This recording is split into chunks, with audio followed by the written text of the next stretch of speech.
Châu nè từng ở khnia từ trong chăm tha tí còn lại ngọc ngắt tại chất mình ngọc ngắt cứ mình ai rồi nơi bàn dịch ở đây sọc tiền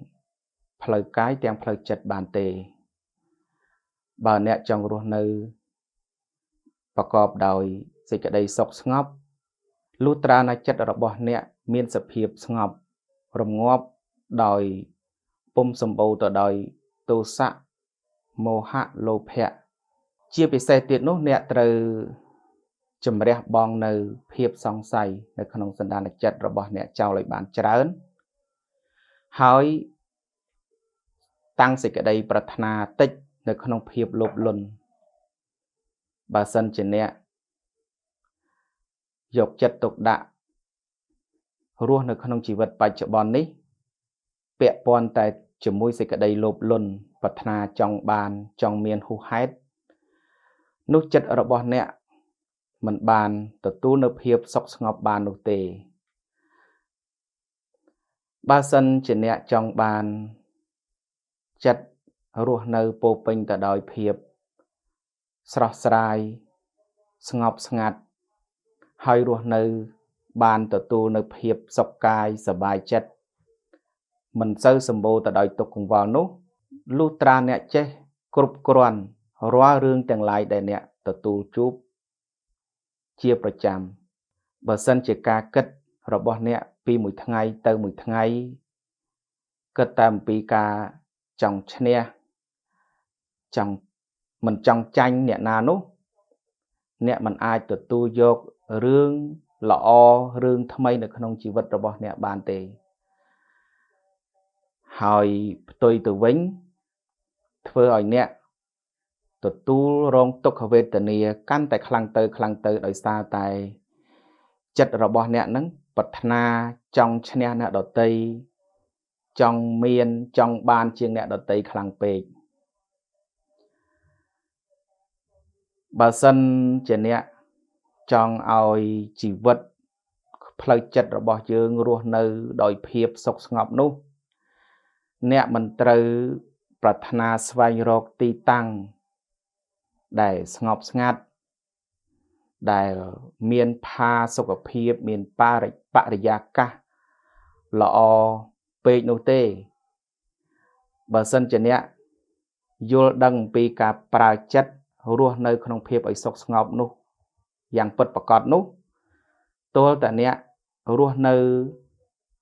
ចេះអត់ឱនអធ្យាស្រ័យឲ្យគ្នាមិនប្រាថ្នាចង់បានហួសហេតុ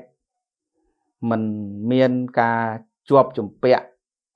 ទៅលើរឿងដែលកំពុងមាននិងមិនមានការជាប់ជំពាក់ទៅរឿងដែលបាត់បង់ទៅផ្លូវដែលស្ងប់ស្ងាត់មានតែការទទួលស្គាល់ការពិតតែមួយមុខគត់ហើយទទួលព្រមរាល់រឿងទាំងឡាយដែលអ្នកបានជួបទាំងរឿងសោកសៅក្តីទាំងរឿងសំប្រកបផ្លូវចិត្តក្តីនោះទើបអ្នកស្គាល់នៅភាពល្អភាពសុខស្ងប់នៅក្នុងផ្លូវចិត្តយ៉ាងពិតប្រាកដមិនមែនទីតាំងទេបើអ្នកប្រាថ្នាឲ្យចិត្តយើងរងាប់ទៅបាននោះបើអ្នកប្រាថ្នាចង់ឲ្យចិត្តយើងរងាប់ពោពេញទៅដោយភាពរីករាយហើយស្ងប់ស្ងាត់នៅក្នុងដួងចិត្តរបស់យើងបាននោះអ្នកត្រូវតែមានសិលនៅក្នុងខ្លួនហើយមានការបដិបត្តិអប់រំទូមានចិត្តរបស់អ្នកឲ្យបានរឿយញឹកញាប់ជាទីបំផុតហើយត្រូវមានការព្យាយាមនៅក្នុងការបដិបត្តិនៅក្នុងសេចក្តីល្អហើយប្រឡែងចោលរាល់រឿងអាក្រក់ទាំងឡាយដែលមិនសមប្រកបដែលកើតលើរូបរាងកាយមកលើជីវិតរបស់អ្នកយើងត្រូវប្រឡែងរឿងអាក្រក់ទាំងអស់នោះចោលទើបអ្នករស់នៅទីកន្លែងដែលសមរម្យមួយ